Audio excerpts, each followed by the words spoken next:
बार बार कह रही हूँ कि इनकी 200 से लेके 210 तक सीट्स आएंगी। इनके खुद के एमपीज कह रहे हैं ये बात अपनी स्पीचेस में, कहते प्रधानमंत्री कहाँ से, पाकिस्तान से लेके आएंगे क्या इतना 400? कोई नहीं, इनका नारा धीरे धीरे, स्टार्टिंग में आए थे तब एक जोश था, अब हम खुद गांव में जा रहे हैं। 2019 वाला इलेक्शन नहीं है इन लोगों के लिए। मैं खुद कहती हूँ कि 2019 में मैं दुष्यंत के लिए निकली थी घर से, मुझे लगता है हफ्ते बाद हमने मतलब वोट मांगने बंद कर दिए थे मैंने खुद ने। जब भी दरवाजा खोलते थे ना तो हर औरत एक बार कहती थी नहीं इस बार कमल के फूल को देने दो, नहीं इस बार वो माहौल नहीं है बिल्कुल भी। मंगलसूत्र को लेकर बयानबाजी चल रही है, नरेंद्र मोदी कर रहे हैं, साथ में और किस तरह की? मैं तो खुद कह रही हूँ कि हमें मतलब महिलाओं को इस चीज की पीड़ा है, शायद ये मुद्दों से भटकाने की राजनीति है, और राजनीति का स्तर जो है वो बहुत ज्यादा गिर गया कि आप महिलाओं के मंगलसूत्र के जब आदमी राजनीति करने लग जाए ना तो सब जो उसका जो स्तर है वो नीचे आता जा रहा है, तभी महिलाएं याद आती हैं। और मैं बार बार कह रही हूँ कि मंगलसूत्र की कीमत अगर पूछनी है तो हमारे देश के सैनिकों की वाइफ से पूछो, जिनके पति दिन रात बॉर्डर पे खड़े और हम लोग एक सुख से सोते हैं, या फिर उनसे पूछो जिनके पति शहीद हो गए, आज वो विधवाएं घर में बैठी है, या फिर उस मंगलसूत्र की कीमत पूछो हमारे किसान भाइयों से जो कर्ज में डूब डूब के जो फांसी खा रहे हैं या जहर खा रहे हैं, उनके बच्चे जो है घरों में आज पैसों के लिए तरस रहे हैं। और मैं एक चीज और कहूंगी कि मोदी जी ने पिछली बार 15 लाख का वादा किया था खातों में आएंगे, मैं कहती हूँ किसी को पैसे मत दो, ये शहीदों की विधवाओं को ये पैसा 15-15 लाख दे दो, ताकि एक लगे भी मोदी जी ने जो कहा है वो करके दिखाए। बीजेपी विधायक, कई विधायक सवाल आ रहे हैं, कोई कह रहा है कि जमानत जब्त होगी हमारे कैंडिडेटों की, कोई कह रहा है कि बेटा की और माँ की पार्टी, तो किस तरह से कहते हैं?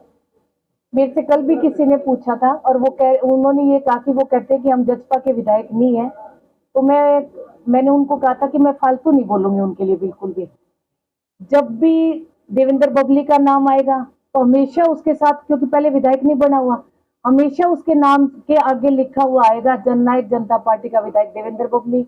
दादा गौतम के लिए भी जजपा लिखा हुआ आएगा, ईश्वर सिंह के लिए भी जजपा लिखा हुआ, जितने हैं 10 के 10, जब तक ये इस्तीफा नहीं दे देते तब तक जजपा ही लिखा हुआ आएगा इनके साथ। तो आप कैसा माहौल नजर आ रहा है आपको?